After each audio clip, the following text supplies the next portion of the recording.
IPLിന്റെ 18ാം സീസണിൽ play off പ്രതീക്ഷകൾ നേരത്തെ തന്നെ അസ്തമിച്ചു കഴിഞ്ഞ ചെന്നൈ സൂപ്പർ കിങ്സ് ആശ്വാസ വിജയം പോലും നേടാൻ സാധിക്കാതെ വലയുകയാണ്. ടൂർണമെന്റിലെ ബാക്കിയുള്ള മത്സരങ്ങളെങ്കിലും ജയിച്ച് മാനം കാക്കുകയെന്ന ലക്ഷ്യത്തോടെ ഇറങ്ങിയ ചെന്നൈക്ക് അതുപോലും നേടിയെടുക്കാൻ സാധിക്കുന്നില്ല.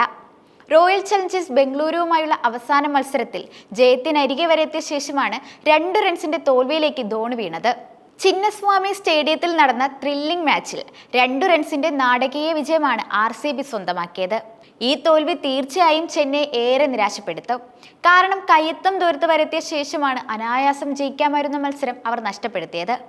214 റൺസിന്റെ വലിയ വിജയലക്ഷ്യം പിന്തുടർന്ന ചെന്നൈ ടീം 5 വിക്കറ്റിന് 211 റൺസ് എടുത്ത് കീഴടങ്ങുകയായിരുന്നു.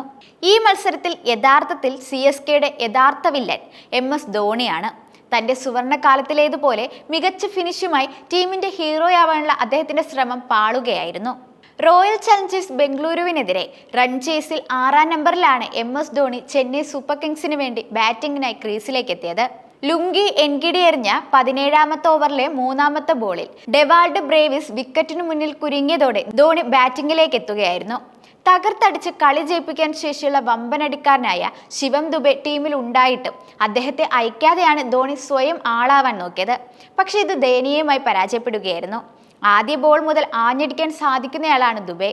പേസ്, സ്പിൻ ബൗളിങ്ങിനെ അനായാസം അടിച്ചു പറത്താനും സാധിക്കും. എന്നാൽ ധോണി ആവട്ടെ ഇപ്പോൾ സ്പിന്നിനെതിരെ ശരിക്കും പതറുന്ന ബാറ്ററാണ്. എന്നിട്ടും ദുബൈയേക്കാൾ മുൻപ് അദ്ദേഹം ബാറ്റിംഗിലേക്ക് എത്തിയത് വലിയ മണ്ടത്തരം തന്നെയാണ്. പഴയ ഫിനിഷിംഗ് മിടുക്കൊന്നും ധോണിക്ക് ഇപ്പോഴില്ല എന്ന് ഈ മത്സരത്തിലെ പ്രകടനം ശരിവെക്കുകയും ചെയ്യുന്നതാണ്. 4കളോ 6റോ നേടി ടീമിനെ ജയത്തിലേക്ക് അടുപ്പിക്കാൻ ശ്രമിക്കാതെ സിംഗിളുകൾ കളിച്ച് ചെന്നൈയെ കൂടുതൽ സമ്മർദ്ദത്തിലാക്കാനാണ് ധോണി ശ്രമിച്ചത്. നേരിട്ട ആദ്യ ബോളിൽ സിംഗിൾ എടുത്ത അദ്ദേഹം അടുത്ത 3 ബോളിലും ഓരോ സിംഗിൾ മാത്രമാണ് നേടിയത്. 4ാമത്തെ ബോളിൽ ധോണി 6 പറത്തിയെങ്കിലും അടുത്ത 2 ബോളിലും നേടിയത് ഓരോ സിംഗിളുകൾ മാത്രം. 8ാമത്തെ ബോളിൽ അദ്ദേഹം പുറത്താവുകയും ചെയ്തു. വെറും 12 റൺസ് മാത്രമാണ് ധോണിയുടെ സംഭാവന. യശ് ദയാൽ എറിഞ്ഞ 20ാം ഓവറിലെ 3ാമത്തെ ബോളിലാണ് അദ്ദേഹം മടങ്ങിയത്. അപ്പോൾ ചെന്നൈക്ക് ജയിക്കാൻ 3 ബോളിൽ വേണ്ടിയിരുന്നത് 13 റൺസ് മാത്രമായിരുന്നു. തുടർന്ന് ദുബെ ക്രീസിലേക്ക് എത്തുമ്പോഴും കാര്യങ്ങൾ കൂടുതൽ കടുപ്പമായി മാറിയിരുന്നു. ആദ്യ ബോളിൽ അദ്ദേഹം 6 പറത്തിയെങ്കിലും ടീമിനെ രക്ഷിക്കാനായില്ല.